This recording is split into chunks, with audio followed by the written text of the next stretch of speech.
Rito is a lonely virgin who's put in a cold sleep because of his illness. Years later, he wakes up to learn that he is the last man alive on Earth, and he must clap non-stop to repopulate the planet and save humanity. It all starts when Rito finally confesses to his crush Arisa, but it's only because he has a deadly disease called cellular sclerosis, and will be going into cold sleep as the cure won't be ready for another 5 years. Hearing this, Arisa tears up and leaves him because she's upset she won't get to taste his sausage for a while. Later, he heads to the hospital, where he says goodbye to his sister Mahiru and his older brother. Just then, Arisa comes to see him, and Rito gives her his necklace to hold on to a token of their love. After she happily accepts it, Rito lies inside the sleep chamber and realizes everyone he knows will have moved on by the time he wakes up. That's when he hears Arisa crying and screaming that she will wait for him as long as it takes, and this puts him at ease. With that, the guy sleeps and wakes up to a random hot girl named Mira, along with some other shocked nurses. When Rito starts asking questions, Mira promises to explain everything, but first, she takes him to a doctor for a medical checkup, and he learns that he is cured of his deadly illness. Afterward, Mira takes him on a ride so she can explain everything that happened in the last 5 years, but Rito immediately senses that something is wrong. Mira then reveals that while he was asleep, another deadly virus came about and wiped out half of humanity, and there is no cure as of now. Rito believes she is capping and runs out of the car, only to get surrounded by dozens of thirsty chicks. That's when Mira catches up and tells him that almost all the men in this world have died due to the virus, and only 5 of them are alive in cold sleep. Rito questions why he is alive, and she says it's due to the treatment he received in his sleep. Just then, a freaky woman tries to jump on Rito's sausage, but she gets tased by Mira's guards and is knocked out. Mira then gets on one knee and begs Rito to murder as many cookies as he wants because they need him to make babies to save humanity. The next day, Rito is briefed on the world run by the United Women's Group, which is currently working to develop a vaccine. Even though their work is unfinished, they found a sliver of hope when a cellular sclerosis patient named Hino took treatment and also became immune to the man-ending virus. After Hino was deemed immune, the group decided to wake up other men with cellular sclerosis one by one, and that's how Rito ended up in this situation. As Rito processes everything, Mira asks him to stay off the streets because no one besides the higher-ups knows of his existence. She then reminds him that he needs to start clapping and reproducing, but Rito suggests using artificial methods. However, Mira informs him that humans born from such methods don't have immunity and die again, which is why he must do the manual labor, adding that number 1 has already impregnated a woman, and their offspring might save humanity. Rito believes it's all a prank and wishes to go home, so Mira decides to bring out Mahiru instead. After a heartfelt reunion, Mahiru takes him to another room where Rito learns that his elder brother is also in cold sleep. Afterward, he asks Mahiru about Arisa, and she hesitantly tells him that she's been missing for 3 years. Mira believes Arisa might have already died due to the harsh conditions of the world, but Rito refuses to believe it and starts calling her number in panic. Later, Mira informs the higher-ups that Rito still hasn't chosen a partner yet, so they start scolding her and remind her how important it is that he creates offspring. Because of that, she visits his room looking like a snack and immediately drops her plot armor to cure Rito's erectile dysfunction. She then gets on top and gives him a kiss, asking him to let her have his pickle juice, but despite the temptation, Rito recalls Arisa's face and immediately pushes her away, causing Mira to walk out of the room. Come on, man. Outside, she runs into Hino's attendant Neen, who suggests she let Hino clap her instead because Rito seems like the fruity kind, but she turns her down. Meanwhile, Rito remembers that he gave a pendant to Orisa and learns that its tracker is still active. The next day, Mira takes him to a chamber filled with busty hoes who are all dying to crank it with him. But the guy is such a virgin he can't work a chick if she came with a manual. Mira then warns him that all the men in cold sleep, including his brother, will die in a year if a cure isn't found. And since Rito plays by the bros before hoes rule, he agrees to pick a partner. However, he asks Mira to give him 1 month because he wants to find Iria first. Mira agrees to let him do what he wants for 1 month if he at least shares a bed with a woman of her choosing who will help him practice his strokes for the big day. Yes, yes, yes! The following day, Hino is getting a premium massage from 2 hot chicks as he watches a movie of her favorite actress named Rina. Just then, Neen walks in and tells him it's time for intense cardio and he must choose a partner for himself.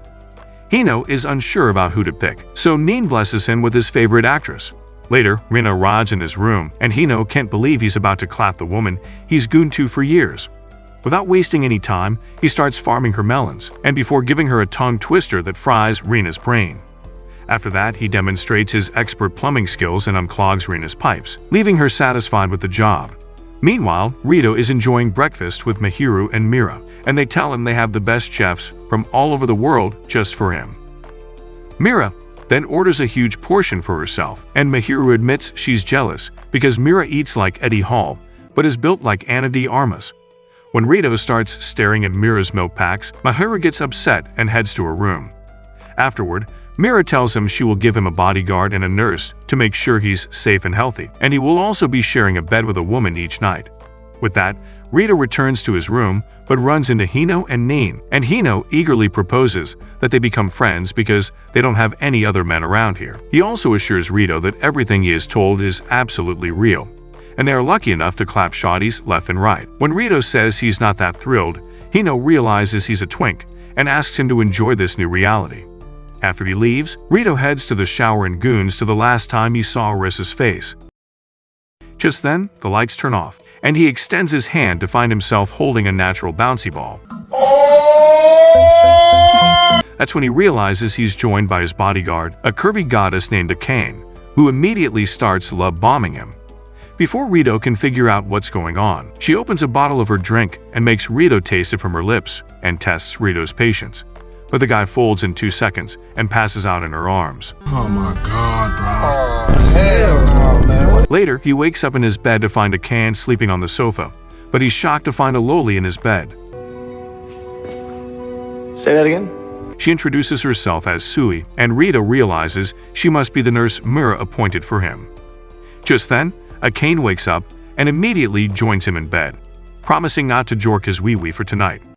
After the girls fall asleep, Rito realizes Mira is testing his patience, so he stays up all night to control himself. The next day, he takes the girls to Arisa's former workplace to look for her, but someone is tailing them in secrecy. Mira then asks him why he thinks Arisa is still alive, and he says it's because he gave her a pendant with a tracker, and that tracker is still active. Just then, Akane offers him some of her juice to make him relax, but he tells her she shouldn't be drinking on her job. Just then, the sirens go off, and a bear appears out of nowhere, leaving them in shock.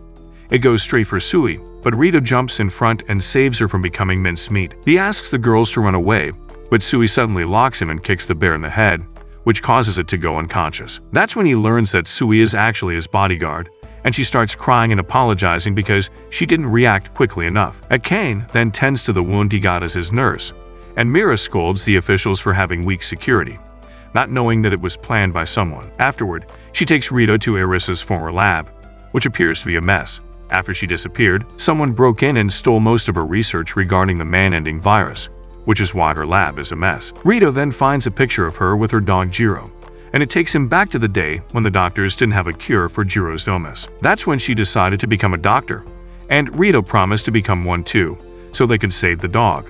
In Pretend, Rito asks Mira if it is selfish not to clap because he's in love with someone, but she says she can't answer that. When he asks how many men are in cold sleep, she says the actual number is unknown because the relationship between countries is bad. In that moment, Rito realizes that he still won't be able to save the world with the thing in his pants, so instead, he decides to save the world with the thing in his skull by developing a cure. Soon after, Mahiru is helping out at an orphanage when she sees the news broadcast speaking about a man who is immune to the virus. The reporter then introduces Rito to the world, and everyone is shocked to see a man for the first time in 4 years. Unbeknownst to him, Orisa is still alive and listens to his broadcast. Later, he finds Arisa's teddy bear in his belongings, which was hiding a smart ring inside. The smart ring plays a message from Arisa, who learned that the virus was created in a lab, much to his shock. Later, he decides to go on a walk with Mira and tells her that he will hold off from finding Arisa and instead develop a cure first. However, Mira bows down and apologizes because she put his life in danger the other day, but he assures her everything is fine. He then asks her if she was bummed out about getting stuck with him because he's cock-blocking humanity from restoring itself. But Mira tells him she feels lucky because he's a kind man. That night, the United Women Group's higher-ups hold a meeting to discuss Rito's recent actions. They also talk about Hino, who's been clapping like a dog and has already made sure 28 women don't get their periods for the next 9 months. They praise Nain for making it happen, but they are not happy with Mira's performance because Rito is not folding. They then agree to awaken number 3 so they can proceed with the next stage of their plan. 5 years ago, a guy named Doi was bullied by his classmate for looking like Gogo Satoru from Timu. As he walked the halls looking like a disaster, his only friend in school ignored him, which took him back to the day they first became friends. Then one day, he saw his friend being bullied, and when he tried to stop him, he became the victim of bullying too. Later, during his piano class, Miss Mommy Milker's Yuzu noticed that he was off his game, so he told her that some of his classmates were giving him a tough time. Yuzu felt bad for him and tried to lift his spirits with her stress balls, but noticed that he had a high fever and told him to return home for the day. On his way back, he went to the hospital to get himself checked, only to learn that he had cellular sclerosis. The doctors also told him it was fatal, and since there was no cure, he would be put in cold sleep for at least 4 years. The following day, Miss Yuzu told everyone in his class that Doi would be taking a long leave from school and asked him to say goodbye to his peers. However, no one gave two forks about him and left the class even before he could say anything. Yuzu apologized for their behavior, but Doi told her it's fine and thanked her for everything before leaving. When he went outside, he accidentally stumbled into his bully giving back shots to a chick. Once they spotted him, the bully gave him some shots too and told him to die so he never had to see his face again. That night, Doi lay in bed and told himself that the cold sleep would not be bad because at least the bullying would stop. Just then, his sister called him to let him know that she won't be able to visit him, but he told her it was fine because she was also suffering from a deadly illness. The next day, as he was put into the chamber, no one came to visit him, so he wished the world were different from what it is now when he woke up. 5 years later, he wakes up to a loud and dumb blonde named Karen, who excitedly introduces herself as his attendant. She then takes him to a dorm room of the same school he was in, where he tells her everything that has happened so far, and it makes Doi realize he is a valuable asset to this world. Karen also told him that lots of men, including his father, are in a cold sleep, and he will soon be able to see him. Doi asks about his sister and mother, who are in America, but Karen tells him that contact with other countries is limited. She also tells him that he is not allowed to leave this building and anything he needs will be provided to him on the premises. Afterward, she takes him to his classroom full of girls and makes him introduce himself, which reminds him of his last encounter with his class. Later, he processes the fact that almost all the men are wiped out in the world, and that means he won't have to see his bullies ever again. After class, he asks Karen if it is really okay to be in school when the world is such a mess, and she tells him it's important to educate the young so they can run the world. She then takes him to meet his piano teacher, Yuzu, and she immediately wraps her arms around him. Karen then tells Yuzu that Doi deserves a reward for making it through those 5 years and casually leaves the room. During sports class, he recalls that Yuzu asks him to come to her room at night, and the guy is such a hardcore virgin that he still can't connect the dots. Just then, Karen joins him and encourages him to join his classmates, but he tells her he's always been bad with girls. Karen then starts telling him about the girls in his class, along with their cup sizes, but Doi's mind is still occupied with his bullies. She then leans in and asks him to get closer to the girls in his class before joining the others. At night, Doi heads to Yuzu's room as she asked and is flattered to find her dressed in her night suit. As they sit together, she starts telling him about herself, but Doi doesn't hear a word because he's focused on her melon farm. She then suddenly asks him if he's stopped liking her now that she is older, but Doi tells her that's not the case. Hearing this makes her relieved, so she turns on the naughty lights and suddenly locks lips with her. At first, Doi lies still, thinking this is a dream, but when Yuzu awakens his inner Neanderthal by showing him her chamber of secrets, he suddenly turns into Johnny Sins and takes her on a long drive to Pound Town. The next day in class, Doi is still daydreaming about clapping his favorite teacher when his classmate Natsu starts asking him questions about his favorite music. Just as she tries to riz him up, another classmate named Shunka interrupts them and starts getting closer to him. This makes Natsu jealous, so she pinches Doi's leg before leaving them be, which leaves him confused. Later, he heads to the volleyball court where he sees Akira, a girl with a massive rack, competing with a 4-foot shawty named Shifuyu over superiority. During the match, Akira slams the ball towards Shifuyu, but it bounces off her head and hits Doi in the face. As everyone gathers around him to make sure he's okay, Akira gets on his knees and begs him to forgive her. When he tells her it's fine, she tells him she is willing to do anything for him. Oh my. Making him realize his little Johnny won't get any rest in this school. Later, as he plays the piano, Yuzu visits him again and panics when she sees a band-aid on her head. Doi tells her he's fine, and it only hurts a little, so she starts licking his wound, claiming that it will help subdue the pain. She then asks him what he thought about their intense yoga, and Doi says it made him really happy. Hearing this, Yuzu asks him if he wants to clap her on the piano, and Doi wastes no time squeezing her milk packs for some juice. Meanwhile, Karen reports to his superiors that Doi has begun clapping, and they ask her why she felt the need to arrange this whole school situation for him. Karen tells them Doi was a virgin loser in his time, so this is all a setup to help build his confidence so he can rizz up anyone he wants. On Sunday, Yuzu wakes Doi up with a kiss, and he feels flattered to see her wearing his shirt. She then starts making coffee for him, but Doi goes into hyper gear upon seeing her cakes and hugs her from the back. Yuzu feels that something besides Doi has also awakened, so she lets him start his morning with an early cardio. The next day, Karen drags Doi to the swim class against his will, insisting that he needs some exercise to keep his body healthy. However, she also knows he's getting plenty of workouts thanks to Yuzu, and Doi shyly thanks her for setting them up. As the warm-up starts, Doi starts feeling nervous because he's surrounded by a whole bakery of cakes, only to see all of the girls staring at his magnum. During the actual race, Doi reaches the finish line first and sees that both Shunka and Akira are locked in a close rivalry. In the end, Akira wins by a very small margin, and Doi gets excited seeing that they're both built like Greek goddesses. Just then, he sees Chifuyu claiming that these hoes can't do anything, and she'll be the number one. So he asks what they are competing for. Before she can explain, Akira joins them and once again apologizes for hitting him with the ball, and Doi tells her it's fine. Just then, Chifuyu pulls down Akira's suit to expose her Saturn and Jupiter, so Akira throws her into the pool in retaliation. Chifuyu can't swim to save her life, so a lifeguard has to drag her out of the pool. Just then, the instructor announces that Natsu has scored the fastest time, and as Natsu waves at Doi, Akira gets jealous and leaves. That evening, Yuzu calls Doi to let him know her cookie isn't available tonight, so he decides to sleep early. Just then, Natsu shows up at his door, and Karen informs him that Natsu will have to stay with her because her room's air conditioner is broken. However, Doi realizes that everyone was competing at the pool to stay in his room, and that's when Karen reveals that there will be games each week, which will determine the girl who gets to spend a week with him. The following day, Doi acts normally and gets ready for school, only to see that Natsu hasn't changed her clothes. She then reveals that she is used to maids at home and needs help, and Doi agrees to help her dress up. While doing so, he tries his best to keep his eyes closed because his magnum belongs to Yuzu, but he accidentally glances at a scar on Natsu's back, which makes him curious. Later, he tells Karen about Natsu's situation, and she plays along with Natsu's fake story about maids. Karen then tells him that he should do more than that with Natsu, which makes him spill water on her clothes. As she leaves to dry up, Shunka joins him at the table, and he asks her about Natsu's dressing situation, and she confirms it as well. Later, he calls Yuzu to ask if he can get a sloppy toppy tonight, but she tells him she can't do anything because it's that time of the month. She then asks him to befriend other girls in his class as well and ends the call, but Doi is dead set on Yuzu alone.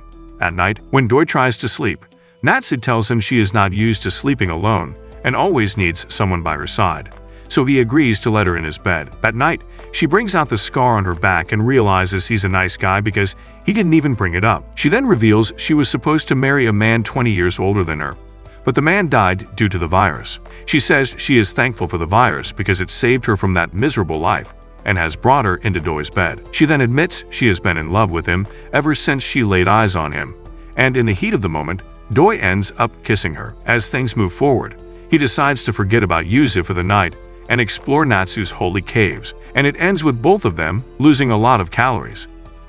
Meanwhile, Rito's whole life is turned into a documentary for the world, and when he asks Mura if there is any demand for the show, she tells him 94% of the country watches it. He then asks Mura if she's seen Mahiru around, only to learn that his dumb sister has been living in the refugee camps. Mira is concerned that she will be harmed if people found out she was his sister, so Rito asks Mira to take care of her.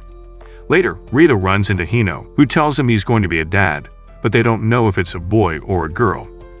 Meanwhile, Doi wakes up beside Natsu after clapping her all night, and she asks for his help in drinking water. Doi takes a sip and locks lips with her, and she admits she does not want to leave his room ever. Afterward, Doi visits Yuzu in the piano class to tell him that he smashed Natsu, but she says it's fine because they decided to go the communist route on his magnum. When he asks her what this means, Yuzu starts to tear up and runs out of the room. Later, he brings Karen to the roof to get an idea of what's going on in the world, and he says he actually believes her story of all the men dying in this world. However, he also knows that this school is a way to experiment on him, and they want to keep him in high spirits so they can find out why he's immune to the virus. He also believes all the girls here are being used for a cure, and it does not sit right with him. He agrees to help them if Yuzu and Natsu are kept out of this mess. But Karen interrupts him and takes him to the class. There, she admits that he is right about everything except one, and that is that the girls here are all by choice. She adds that he needs to pass his immunity to the next generation of men, or the world would collapse. And all these girls here have volunteered to be with him so he can repopulate. She then asks the girls to take off their plot armor, and all of them display their assets and beg Doi to choose between them.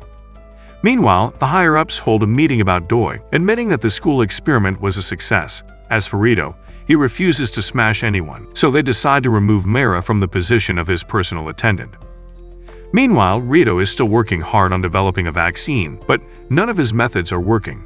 As he exits his lab, he runs into a crazy redhead with her plots out, and while she is reading her notes, she accidentally bumps into him.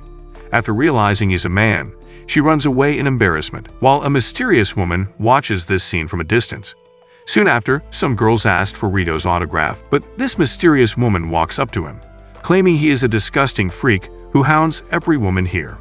At first, Rito starts wondering how Sage escaped the Valorant universe, but his thoughts are interrupted when he gets a call from Mira. When he goes to see her, he finds her standing by the United Women's higher-ups, who introduce him to his new attendants, Ri and Maria. They explain that Rito has become famous worldwide and will need more attendants, which is why these girls are here. Maria is a skilled scientist who will help him in creating a cure, and Ri is an expert in international relations who will replace Mira and assist him in understanding this world better. After that, Mira exits the room, but Rito starts arguing with the higher-ups about replacing her. They suggest he clap her if he likes her that much, and that her only role now will be offering her kitty to him. After the executives leave, Ri blames Rito for forcing Mira out of her role because he's a virgin idiot who refuses to smash. She also tells Rito that if he continues to resist, his freedom in this facility will be restricted. Later, she meets Mira and tells him not to worry about Rito because he's a misogynist loser. But Mira tells her it's quite the opposite and leaves abruptly. Afterward, Rito takes a train to Keeman City, and Maria tells her they're going to meet a head researcher on the virus. Rito quickly stands up upon hearing this and accidentally spills her drink, prompting her to rush to the bathroom. Akane is sitting nearby with Mira and asks her to sit with Rito, but Mira says she can't because she is no longer his attendant. Meanwhile, as Maria washes her clothes, Rito stands against the wall and apologizes for making a mess. She tells him it's fine, as she gets nervous around men, so Rito suggests they take it slow so she gets used to him. He then asks her if he knows about the origins of the virus, and she goes into extreme detail about all the ways the virus could have appeared in the world. Rito then asks her if she thinks the virus was man-made, and this intrigues her so much that she opens the door and makes Rito fall. She then reveals they will be able to test his theory in Keeman City, because that's where the first patient appeared. Soon after, they reach their hotel, and while Ri is very strict about following rules, Akane reminds her that part of her job is to make the environment more relaxing for Rito. When Ri refuses to fold, Akane smacks her in the face with a pillow, which infuriates her. Later, as Rito relaxes in a hot spring, all of his attendants join him, but the guy gets nervous and tries to leave. That's when Akane tells him that he must help them wash their backs, so he starts by helping Sue before moving on to Maria. Afterward, Mira takes a seat to receive his services, and Rito admits she's got a curvy back. Akane asks Ri to join them, but Ri is too big a feminist to let herself be touched by a man. Akane then takes a seat and makes Rito wash him with his bare hands, carefully guiding his hands into her no-no zones. However, when Rito accidentally touches her kitty, he gets so nervous that he bolts out of there. The following day, they meet the wife of the man who was the first patient of the virus, but she refuses to help because her husband never received a proper funeral because of them. Maria calmly explains that they had to do an autopsy on the man to stop the virus, but she still doesn't give any info and tells them to leave. Afterward, the woman calls Arisa and tells her that Rito was here and that she should meet him. The following day, Rito revisits the old lady, but she instead tells him to just smash chicks and repopulate the planet. When Ri tells him Rito hasn't touched a woman ever since he woke up, she tells all the girls to leave the room. She then asks Rito why he isn't taking this golden chance to clap, and Rito admits it's because he is in love with a girl and would also do this with her. However, he still wants to help humanity, and that's exactly why he wants to find a cure for this virus. Hearing this puts a smile on the old woman's face, but then she tells him they're done for the day. At night, Rito is enjoying the hot spring without permission, while Sui keeps watch. Just then, some students show up at the spring, so Rito quickly hides inside the steam room. There, he runs into a thick blonde, and when he tries to leave, she threatens to tell everyone of his existence. Rito agrees to stay, so she proposes a game where he will have to outlast her in this room for him to go free. As the room heats up, she exposes her melons and introduces herself as Chloe, a student from America who is in love with Japanese culture. She then asks Rito to share some of his Japanese juices with her, but Rito resists the temptation like a true virgin. Soon after, the room gets too heated, and Chloe passes out, so Rito takes her to the bathing room, where she asks him to help her drink water with a mouth-to-mouth. When he refuses, she threatens to scream, so Rito gives up and leans in for a kiss. Just then, Sui, Kane, and Ri enter the room and assume he was trying to diddle with Chloe, so they leave without saying anything. Just then, Chloe gets back on his feet and drops her coat, making him realize it was all an act so she could fiddle with his joystick. The following day, the old lady asks Rito to go to the bakery around the corner and get her a pastry. After he leaves with Ri, she asks Mira to come in so they can talk in private. She then asks Mira what she thinks of Rito, and Mira admits he's extremely selfish for not wanting to clap chicks only because he's in love with a girl. However, she also knows most men would fold in this situation, but he has been fighting the temptation against the entire world, which makes him an incredible man. Later, when Rito returns, the old woman asks him if he'll ever have kids, and he says he won't have them by choice. He makes it clear that he only loves one girl and only wants a family with her. So the lady asks him to visit again tomorrow, so they can talk about more things. Turns out, she had talked with Arisa earlier and asked her to meet Rito, or she might lose him. However, Arisa said she would continue to save the world, and no matter whom Rito chooses, she will only love him. This makes the lady realize they are both very alike, so she decides to tell him about her husband tomorrow. Unfortunately for her, someone visits her room at night and poisons her, which makes her condition critical. Before passing out, she asks the nurse to give her photo frame to Rito. The next day, she falls into a coma, so Rito takes the photo frame and promises to return it when the lady gets better. Soon after, Rito visits the abandoned hospital where the first infected person was brought in, hoping to find answers to how it all started. Inside, Sui starts freaking out because she's scared of ghosts, and Rito assures her she'll be fine. After failing to find any clues, he discusses with Maria how the infected appeared in multiple places in the world at the same time. In the meantime, Hino is getting freaky with a new batch of chicks, and one of them is the most popular girl from his old part-time job. Since he's giving her all the attention, his other two shawties start to feel left out, so he decides to clap them all at once. However, despite getting sloppy toppies from a new girl every day, Hino can't help but feel bored with his daily routine. Back in Keeman City, Ri is in the hot spring when Akane joins her, claiming that she wants them to get along. Ri gets annoyed and threatens to leave, so Akane gets to the point and reveals she checked the medical records of the old lady, and her numbers don't seem to add up. Akane is certain someone poisoned her, but Ri takes it lightly and says she will let her higher-ups know right now. Akane quickly stops her from leaving and asks what she was doing the night it happened, and Ri claims she was reporting to her seniors about their progress with Rito. Just as Akane turns to leave, Ri asks her why she's worried about Director Kara, and this leaves Akane shocked. The following day, Ria returns the photo frame to Rito after a thorough inspection and reveals she found nothing out of the ordinary. When he tries putting it in his bag, he notices a vibration in his bag and realizes the photo reacted to Arisa's ring that he possesses. Just then, they pass by a school where Maria's younger sister studies, so Rito suggests they stop and allow the siblings to reunite. Turns out, it is the same school made for Doi, and Karen is taking Yuzu out of there as her job is done. Meanwhile, Hino is taking a drive with Neen in the city because he wants to handpick the next girl he claps. Just then, he spots a cute girl with pigtails and asks Neen to pick her. But Neen is hesitant because that girl is Rito's sister Mahiru. Meanwhile, Rito locks himself in the bathroom stall and uses the photo frame to unlock a hidden file on the ring, which tells him how the man-ending virus was created in a lab. Rito recalls Arisa telling him the same thing and also understands why the old lady wasn't sharing the info with the United Women Org, and it makes the guy nervous. Just then, Sui starts yelling that they will miss the train if he takes any longer, so he rushes outside, not knowing who he can trust anymore. Elsewhere, in an apartment building, a random girl is giving a tongue twister to her friend, but she isn't feeling it and tells her to stop. However, the first girl proceeds to drink her melon juice right before Ri shows up and knocks her out with a taser. The second girl immediately locks Ri in a kiss, and then asks her why she hasn't visited lately, and Ria reveals it's because she's now Rito's attendant.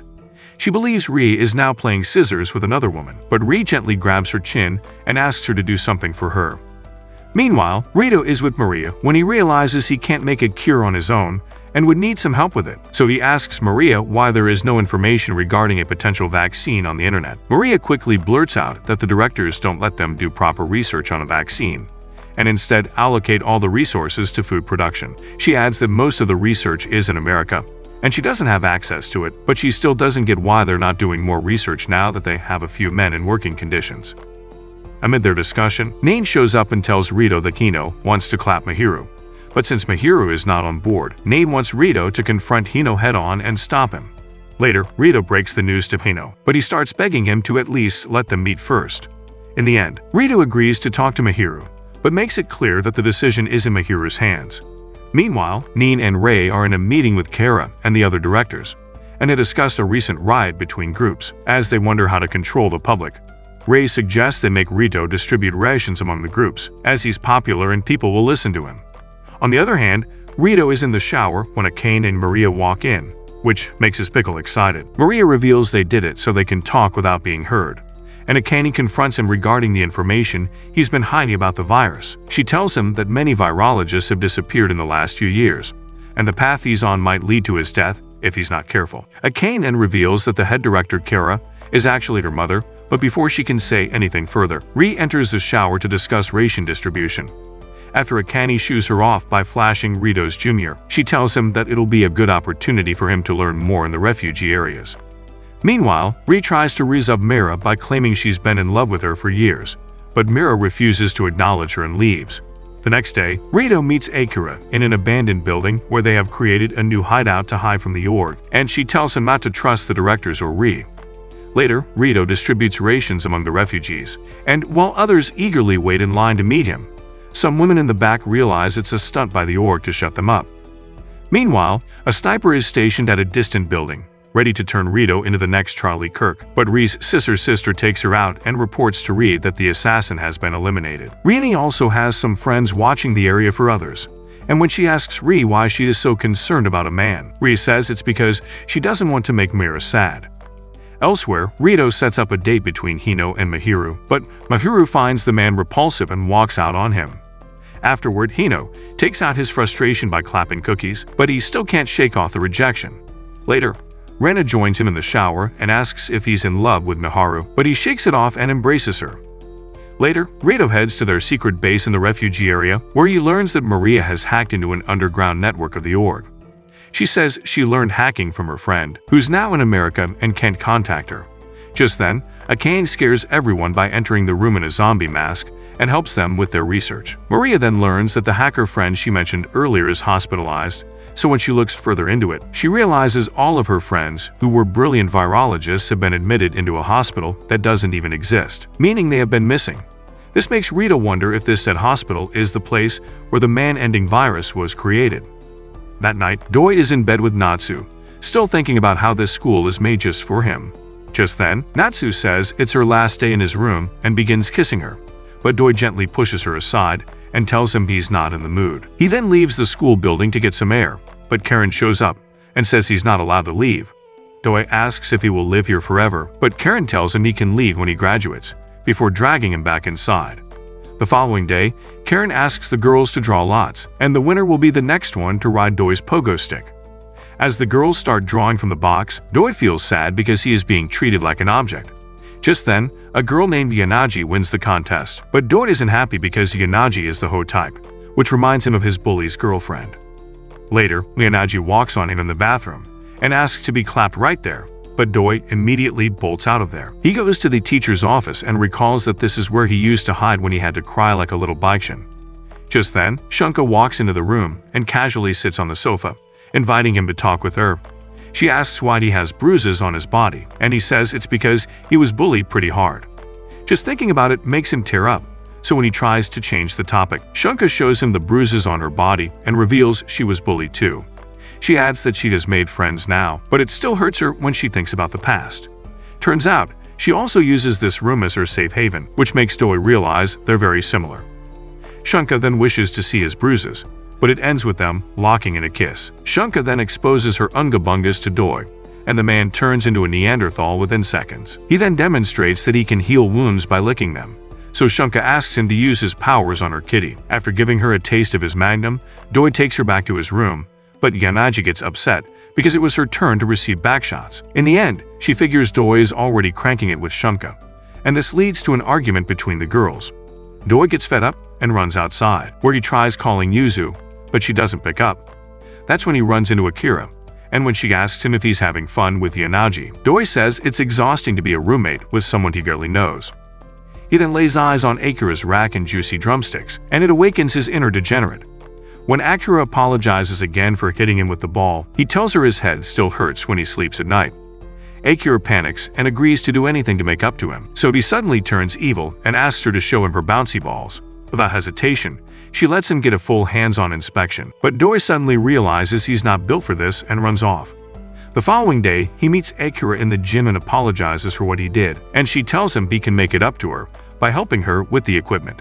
However, once they are inside the equipment room, Akira turns on her freaky mode and ties him up, revealing that she has been gooning to him day and night and can't wait any longer. She starts by giving him a sloppy toppy and then proceeds to let him swipe her V card, not knowing that Natsu is listening to everything from the outside. After it's done, she keeps apologizing to Doi, but the guy is in post-nut clarity and says nothing. It felt so good, man. I done waited all this time. That night, he even asks Karen to send Yanaji away so he can sleep alone peacefully. The next day, he learns that he will be assigned a new chick every day from now on, and it will start with Yanaji since her week was cut short. She also adds that he must reward his servant with a kiss and asks Yanaji to receive her reward. After Yanaji locks lips with him, he gets flustered and tries to run, only to hit the desk and hurt his hand. Karen immediately takes him to the nurse's office, where the nurse asks him to lie on the bed for a full body scan. Afterward, Karen suddenly barges in and tells him that Natsu, Shunka, and Akira will stay with him until he's better, and even when he tells her he's already fine, she refuses to listen. Doi is then locked in the room with all three of them, and they use the power of their magical tongue to heal his wounds. After that, they take turns fiddling with his joystick, while Karen watches the whole scene from a camera. She then turns to Shion, a former classmate of Doi, and tells her that it's time to move on to the next stage. The following day, Chifuyu creates a potion in science class to make Doi fall for her, only for him to catch her red-handed. She diverts by asking about his injured hand and then offers to be his roommate for the night, but Doi can't understand what they like about him. When Chifuyu says it's his face, Doi starts to laugh and then gives her a forehead kiss, telling her that she's too flat for his taste. This makes her feel annoyed, so she tells him she's going to make him fall for her as she runs out of the lab. That night, Karen tells Doi that Yuzu has to transfer to a different school for family reasons, and this makes him furious. He angrily pins Karen against the wall and tells her to bring Yuzu back, so she folds and promises to bring her tomorrow morning. However, he knows he will never see Yuzu again, and this finally pushes him past his breaking point. The next day, when he's assigned a new girl, he kisses her in class as a reward, and even asks Karen to send her to his room at night. That night, he goes full caveman mode on the new girl, admitting that this school is driving him mad. However, things take a drastic turn when Shion is introduced as the new transfer student to his class, which leaves him in shock. He immediately recalls how Shion was a popular girl in school whom every guy wanted to be with. Then one day, while he was getting beaten up on the rooftop, Shion showed up with her friends and completely disregarded him. She sat down with her friends to have a laugh, all while Doi was getting beaten up by his bullies. At present, Doi is at the same roof when Shion shows up and tries to make small talk, but Doi doesn't have anything to say to her. She then immediately grabs his hand and begs him to help her, but Doi refuses after everything she put him through. Later, she tries to get friendly with Natsu and Shuka, but they both shut her down. Akira then gives her a reality check that everyone here is both a rival and a friend, but since Shion is the new girl, no one gives two forks about her. Later, Doi sees Shion sitting alone in class and asks Karen why she is here despite being older than everyone else. Karen reveals that Shion wanted to be an idol, but her dream was crushed because of the virus, and now she's struggling to get back on her feet. However, if Doi were to give her a little more than his insight, the higher-ups would notice her and make her dream come true. Doi argues that Shion doesn't like him and only wants to do it to get work, so Karen suggests they make her show how much she wants it. Later, Karen tells Shion that she must attend all classes without her plot armor, and Doi will help her at the end of the day. The next day, Shion does as asked, so Doi kisses her as a reward and tells her to meet him on the roof after school. Once there, Doi agrees to talk to the org to make her an idol if he lets him clap her, and she happily agrees. However, he asks some of his classmates to watch while he claps, similar to how she watched when he was getting bullied. Shion hesitates at first because she's still got her V card, but he reminds her of her dream to become an idol, so she lets him hit it from the back while the girls watch. That night, Karen tells him he should go into full freaky mode because no one would judge her, and she will fulfill all of her demands, so he asks her to bring a certain someone to this school. Meanwhile, Rito and the others figure out that Maria's missing friends must be locked up in the hospital, which created the virus, so they decide to visit the place. A few days later, Doi is helping the school nurse take measurements of girls, and he realizes they're making him do this so he gets a chance to feel some real buns. That evening, Karen tells her that the woman he has requested is here, and she turns out to be Erika, who was his bully's girlfriend, and was also involved in everything. As soon as she sees Doi, she fumes up like a kettle, only for Karen to remind her of her place here. After Karen leaves, Doi tells her he won't give her a taste of his magnum, but instead, he makes her lick all the wounds she gave him while he laughs like a maniac. That night, Director Mary praises Karen for turning an innocent boy into the second coming of Johnny Sins. When Karen asks about Yuzu, Mary tells her that she's pregnant and is doing well. She then asks Karen to keep sending her any pregnant girls, but Karen argues they need a research lab closer to the school. Mary explains that building new labs is risky because the United Women headquarters could notice, especially since they've already sent someone to inspect their operations in Japan. She also suspects they've learned there are other active men besides Rito. Karen then suggests there might be a mole and subtly points at Director Hope, reminding Mary that she used to work at headquarters. The next day, Karen asks the girls to try harder for Doi, so when he's assigned a new girl, she smooches him like there's no tomorrow. The next day, during swim class, Natsu tries to lure him by showing him her new swimsuit, while the other girls, including a fresh piece named Koyu, compete in the pool. In the meantime, Natsu cuts open Doi's swimsuit and then makes him hide in the water alongside Akira, so they can have him all to themselves. After the other girls leave, Doi gets a little annoyed, so they ask him to punish them for their behavior. At that moment, Doi realizes there is no point resisting and decides to go caveman mode on both of them. From that day onward, Doi becomes a complete degenerate and claps Strati's every chance he gets. Then one day, he handpicks a girl from class and takes her to his room, and the girl sees that he's chained up Erika to his bed. Doi then asks Erika what happened to his boyfriend, and she says she doesn't know. When Doi says that man is better off dead, Erika starts yelling that because Doi is mad about something that happened 5 years ago. However, Doi reminds her that he spent all that time in cold sleep, so only a few weeks have passed for him. After that, he turns his attention to the chick he brought from his class and gives her a warm-up. He then proceeds to do some intense cardio with her, all while Erika watches in a mix of rage and embarrassment. At night, while he is asleep with the chick, Erika suddenly starts panting, so he wakes up to check on her. He knows Erika was a drug addict before this and is going through withdrawal, and that's why he already has the medicine for her. She begs him to give her the pill, so he makes her take it from her mouth like a true villain. Meanwhile, Rito and the squad take a train to the secret hospital they discovered, and he hopes to find all the answers there. At the same time, an agent of the Peacekeeping Bureau is on her way to Japan, and Chloe informed her that the Japan branch is hiding multiple functioning men. Later, the higher-ups discuss this and wonder if Agent Mansfield is coming to search for a terrorist group called the Izanami. After talking it through, they realize the Bureau won't send an agent for such a small issue, which means they must be planning something bigger. Meanwhile, Doi enters the class and is assigned a girl named Hikaru, so he immediately pulls her in for a kiss. He then tells her to come to his room, but she apologizes because it's that time of the month for her. That night, Karen gets a call from Mary, who informs him that a different agent from World Headquarters will be coming tomorrow. Meanwhile, Hikaru is playing with a cat outside when she gets a call from Arisa, who apologizes for putting her through this. Turns out, Orisa sent Hikaru as an undercover student at the school because it is essential to her plan. On the other hand, Doi decides to clap Natsu for the night, and she takes him to the girls' bath, where Shunka and Akira are already waiting for him. They start by giving him a proper cleanup, during which Shunka complains that he didn't invite him to their pool party. Doi rewards her by playing piano on her kitty before moving on to the full musical performance with her. After they're all done, Inaji comes running in and complains that they left her out. Unlike before, Doi wastes no second and takes her on a ride, while the other three watch the whole scene in high definition. In the following days, Doi gets action in the library, the infirmary, and even during class. Meanwhile, Rito and the others arrive at the abandoned hospital.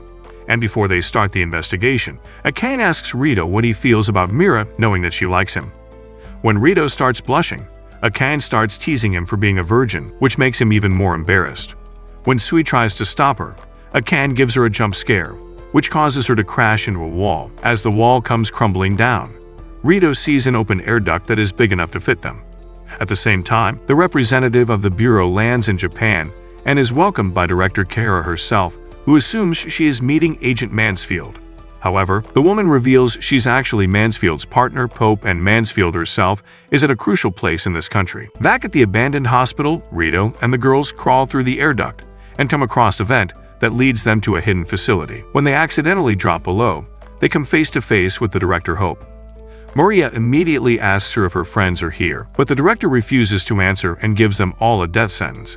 Just then, Hope and her subordinates are shot down by some soldiers who were led by Chloe, the same American chick whom Rito met inside the steam room. She then introduces herself as Agent Mansfield from World Headquarters, who is also in charge of the peacekeeping operations. She reveals she's been keeping tabs on him ever since his big announcement, and he led her to this lab. Just then, a bomb explodes somewhere, and she asks them all to exit before they are blown to bits. As they run outside, they see a helicopter waiting for them and fly away right before the building explodes, though Rito feels annoyed because he was really close to discovering the truth behind the virus. Meanwhile, at the school, the girls are arguing over who gets stabbed Doi's magnum for the day, and he ends the fight by proposing group therapy. He then makes all of them line up like horses and takes turns blessing them with his wisdom.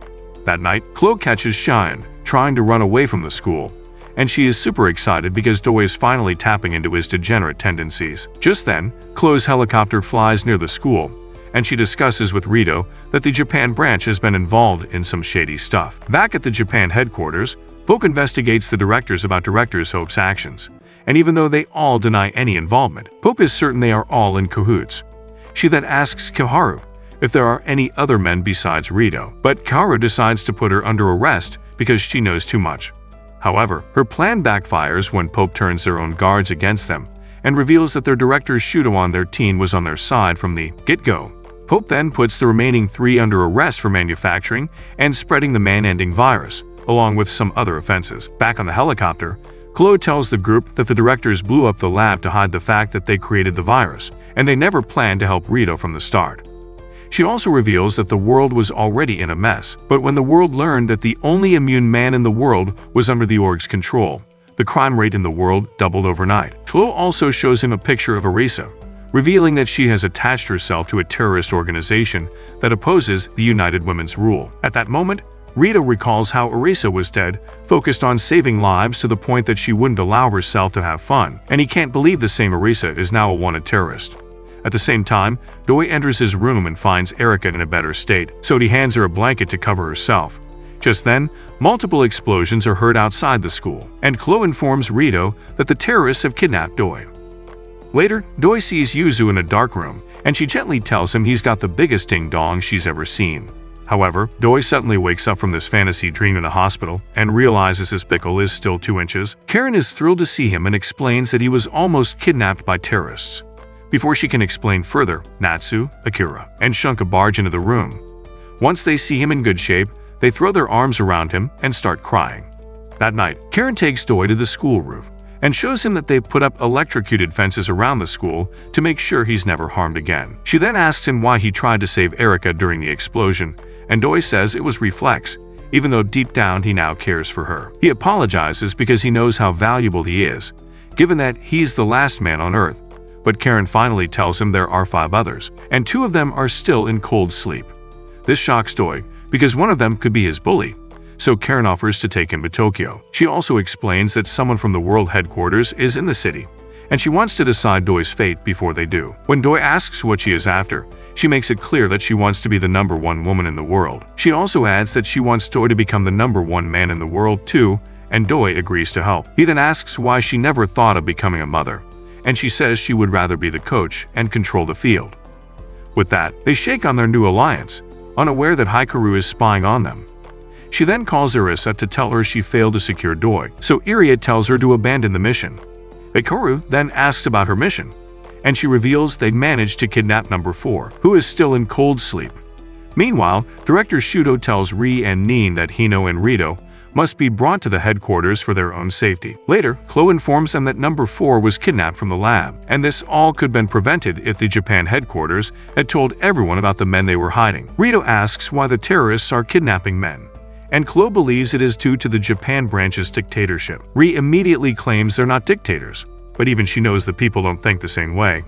Turns out, Arisa is a leader of one of these terrorist groups, which Rito still finds unbelievable. Chloe then praises Rito for his commitment to dying a virgin, unlike Hino, who has been provided with women who were forced to be here. Rito is confused because he thought all the women here are by choice, and Chloe promises to keep him safe from this dictatorship as she leaves the room. Chloe then reports to her higher-ups that everyone except number 4 is secure, and even Hino refused to clap any more chicks because he's in love with someone else. She seems calm and composed, but when the call ends, she starts acting like a crazy woman who's hiding something. Later, Chloe barges into Hino's room to inform him that he's not allowed to leave the room for security reasons. She also tells him he won't be allowed to meet Rito without her permission. But Hino gets frustrated because he finally understands what it feels like to be a woman in the Middle East.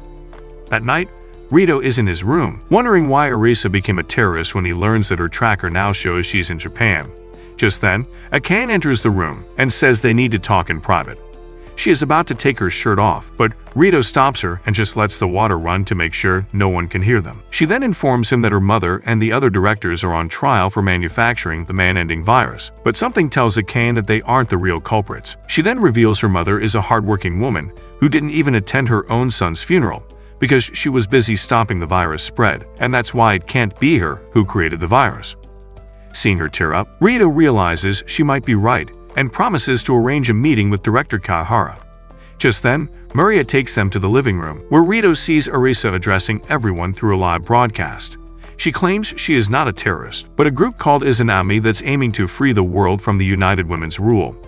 Once she displays her tattoo, Rito spots the pendant around her neck, which confirms that she is the real Arisa. She then exposes the organization's lies by introducing them to Zen, the 4th man, who is in cold sleep at the headquarters. She adds that Zen can survive the world just like Rito, and the orc has been hiding some dark secrets from the world. She then tells them about a scrapped-up satellite they found in a junkyard, which has a high concentration of the man-ending virus on board. The president of the company that manufactured that satellite is now one of the leaders at United Women Org, and this leads Arisa to believe that this virus was created in a lab to wipe out all men, because their goal is to create a world that comprises only women. She also adds that America is currently developing a method to continue the human race without the need for a man, so she demands that all men in cold sleep be handed over to Izanami so they can protect them. Upon hearing this, Rito immediately barges into Chloe's office for answers, but she dismisses all accusations by reminding him that none of the men in cold sleep have died so far. She then starts exposing her plots to tempt Rito, but the man runs out of the room before he sees too much of her. Afterward, she calls her seniors again to let them know that everything is going according to plan, and they warn her to be extremely careful with Rito. Meanwhile, Akira manages to reach her mother with Sui's help, but Kara tells her she cannot share any secrets with her. Later, she meets up with Rito and suggests they escape this lab so he can meet Arisa. So Rito heads to his room to grab his stuff. Sui immediately notices that someone is already inside, so as they carefully step in, they run into Karen and another man, who introduces himself as Doi, even though he looks very different from the real Doi. Before coming here, Karen put Doi into a high-tech chamber that speeds up the body's aging process, so he'd stop looking like a twink. Just in a few hours, he was pulled out like a completely different person. She then took Doi to the lab where he's currently shaking hands with Rito. He asks Doi where he's been staying until now, and Doi says he was in Keeman City, but had to leave due to the terrorist attack. Karen then asks Rito what Chloe is like, and Rito says he doesn't know much because he is always distracted by the planetary bodies on her rack. Even though Chloe saved his life, Rito still admits he can't fully trust her because both parties seem shady. After that, Karen tells Maria that her sister is also here, so Maria runs into the other room to see Chifuyu. Akira, Shunkan, and Natsu are also there, and they are glad to see the sisters reunite. Later, Natsu explains how their school was attacked by a terrorist, and when they learned there were other men besides Doi, their whole world flipped upside down. Afterward, Chifuyu learns Maria is Rito's attendant and asks if she got backshots from him, which causes Maria to spill her drink. Meanwhile, Doi and Karen discuss how Rito seems mature and intelligent compared to Hino. Doi then asks if Yuzu is here, and Karen says she was sent somewhere safer after the attack, and not even the leaders at United Women know her whereabouts. After that, Karen leaves the room, but Doi is still worried about Yuzu. In the meantime, Rito calls Mira to her room, and when she asks what he wants to talk about, he invites her to the shower. At first, Mira thinks he's gonna diddle with her, but Rito takes her in and reveals this is just his way of having a secret conversion without anyone hearing it. He then tells her that too much is happening in the world right now, and he wants Mira to escape with him from this place. Mira questions why he didn't think she'd tell her seniors about his plan, and Rito admits he didn't even think about that possibility because she's always been there since he woke up. He starts yapping about how he wants to find the truth about Arisa, but Mira says he cannot come with him. She then starts removing her plot armor, and says she will be allowed to leave if he gives her some backshots. But Rito refuses, as usual. Mira then falls to her knees and starts crying, while she remembers how she was raised from the beginning solely to be Rito's attendant. As she breaks down, Rito tries to comfort her, but that leads to an emotional moment with both of them pulling in for a kiss. But at the last second, 2 guards barge the door open, and Agent Pope tells Rito to come with her. On the way, she reveals that Kane and Sue have also been captured, and they want Rito to be moved to America because his life is endangered inside Japan. She then opens the car door to let Rito in, but Kane and Sue suddenly show up and knock out both guards. In retaliation, Pope holds Mira hostage and threatens to blow her brains out if they move a muscle. Just then, she gets shot by a taser, and it turns out to be Rhea and Maria, who have also had enough of the United Women's antics. Soon after, dozens of guards start running around the lab looking for the escapees. Karen asks Chloe what's going on, and Chloe brushes it off as a minor inconvenience. Chloe then asks why they came here, and Karen says they came to make a deal. After listening to her proposal, Chloe admits the offer sounds nice, so Karen asks her to take them to the 3 Magi, the 3 geniuses who run the United Women. Chloe is intrigued to learn that Karen knows about the Magi, so she agrees to set up a meeting if Doi cooperates with them. Karen then asks if they plan to take over Japan, but Chloe claims they are here to protect the country instead. Karen believes a Japanese person should be the one ruling the country, so when Chloe asks her to speak more freely, Karen says she wants to become the next National Affairs Director. Meanwhile, Rito is taken to a safe house where he reunites with Mihiru after a long time. There, Rito learns that Rhea was a citizen relations officer and made many allies in the locals by being nice to them, and these locals helped secure Mihiru. Reese's sister is also there, and she informs him that she's arranged a getaway for them. When Rhea tells everyone that they will stay here until sunset, Rito thanks her for saving them when in reality, she only cares about Mira. That night, Doi is exploring Akira's Cave of Wonder, but Natsu and Shunkek get impatient and join in. Doi asks if they still like her even though he looks older, and they tell him yes by letting him taste their cookies. After finishing up, Doi meets with Karen outside and admits that he feels happy, but Karen says Chloe might not agree with their plan. She also says Rito and his girls all ran away, and things will get a lot busier around here from now on.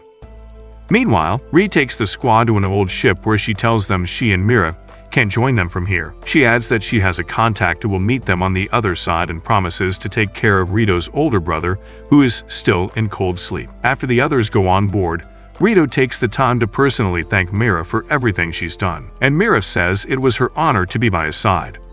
Rito suddenly pulls her into a hug and promises that he will come back for her, and this makes her tear up. Later he goes on board where he meets Hikaru, who introduces herself as a member of the Izanami. She further tells him they are heading to Taiwan, where he will finally get to meet Arisa, who's been looking forward to this day for a while. Later, while Rito is thinking about everything that has happened, Mihiru arrives and hands him a tablet before angrily leaving, making him wonder what he did to upset her. He then gets a call from Hino on the tablet, who is happy Rito managed to escape and wishes he could join them. He also says Nain prepared this tablet for him so he can talk without being traced, and he asks Rito to keep filling him in on everything he's doing. After the call ends, Nain gets sad and asks Hino if he really wanted to leave with Rito, and Hino admits he really cannot leave all of his shawties behind. Meanwhile, Rina is getting escorted by some guards when Doi spots her and comments that she's kinda hot, which gives Karen a nasty idea. At the same time, Pope is getting the housewife treatment from Chloe for failing to capture Rito. After that, she arrests Rhea and Mira for conspiring against the United Women org, but Rhea takes all the blame and says Mira had nothing to do with anything. However, Chloe already knows Rhea has feelings for Mira and is trying to protect her, so she tells her guards to lock both of them up. With that, she prepares for the next step of her plan, which is to wipe out all men from the world. On the other hand, Karen takes Doi to a room where she asks him to choose one of the women on display, and he sees Rina among those women. Karen tells him Hino is not allowed to clap anymore, but she got special permissions for him, which means all of these women belong to him. Meanwhile, Rito and his squad reach Taiwan, and the man finally gets to see Arisa in person. Without wasting a second, he runs to her and pulls her into a hug, and she tears up as she tells him that she's been waiting all this time for him. Rito then reminds him how they both promised to become doctors and find cures when they were young, and Arisa agrees to help him cure the world of the man-ending virus. Will Rito and Arisa save the world from the evil org's plan, or will Chlo succeed in wiping out all men from the world? Let us know in the comments. Leave a like if you enjoyed and subscribe if you want to see more thick mommies.